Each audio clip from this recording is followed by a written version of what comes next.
told me I was related to Robinson Crusoe as a child. My last name is Robinson. He thought that I would read the book, and he actually bought it for me. And it came pretty close because I actually opened it, but at the same time Atari came out, and I actually never did, and I regret it. But that is not what my speech is about tonight.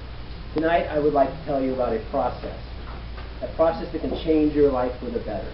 A process so simple, some of you might not even believe it works. The process is known as Kaizen. It's a Japanese technique of achieving great success through small, steady steps. Kaizen consists actually of two words, Kai meaning change, and Zen meaning good or better. And together it means change for the better or change for the good. Now it's mostly known in business applications, especially in Japan, and it's extremely effective also for personal improvement and change. The reason why is the technique circumvents the brain's resistance to new behavior. Now there are two main strategies for change. One is innovation, which is mostly what we talk about in the United States, which is taking large steps in order to achieve large goals. Now obviously this is very, very useful because it creates significant results. But sometimes it can also create major failures and falls and fear. The Kaizen strategy is to make the steps so small that you cannot fail, so small that there is no fear or resistance whatsoever. For example, how many of you know somebody, or maybe yourself, who said, I'm going to lose weight this year, I'm going to get in shape, and then they go join a gym, and they end up going for about a month or 2 months? I've been working out for 20-some years, and I notice every year that January is always the busiest month. No matter whether I live in Florida, where it's nice outside, or I live in the Pacific Northwest, where it's miserable outside in January. So if you were going to have resistance to maybe getting in shape or working out, and you wanted to get yourself on a program, what I would say is maybe you want to apply the Kaizen technique. And that would be, you might say, okay, I'm going to exercise for 1 minute every day during a TV commercial. That's it. And if that is too stressful for you, then we would have to reduce that down. Maybe jumping jacks is too much for you, so you would do walking in place. And maybe that is too stressful for you. So what you say at that point, okay, I will imagine myself working out for 1 minute. Happily working out for 1 minute. But whatever it is, there can't be any fear or resistance to doing it.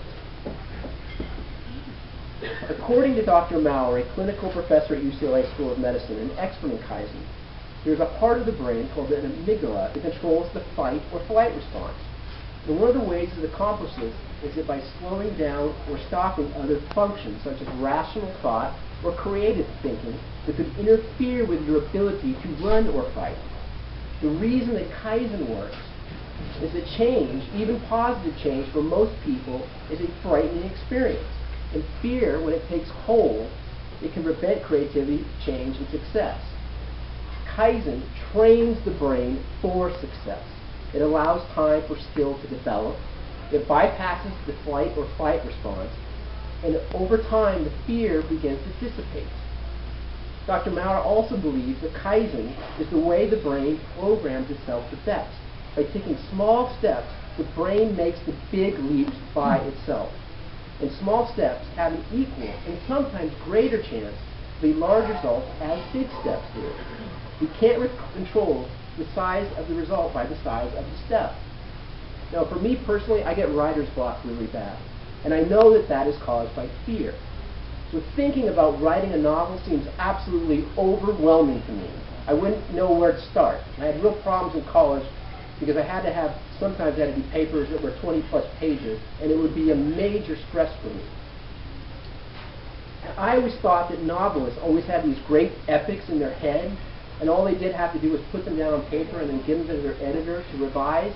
And they didn't realize that that's not the case for a lot of writers. What they do is they start out and say, okay, name a time. Okay, the 30s, name a city. Okay, Chicago, name an event. Holiday dinner, a Toastmasters meeting. Whatever it is, they break it down into very small steps. And whatever that step is, it can't produce any resistance or fear in you. When I think about writing a novel like that, I'm like, well, I can do that. Now, I'm not saying that's going to be a good novel. I'm just saying, yeah, I think I can do it. So now you know something about how the technique works and why. I would ask each of you to look at any part of your life where you think maybe you need some improvement or you want to complete a task, and see if you can't apply Kaizen to it. The journey of 1,000 miles starts with one step. Kaizen can make the first, second, and third steps a lot easier and more enjoyable. I hope you give this ingenious process a try. Thank you.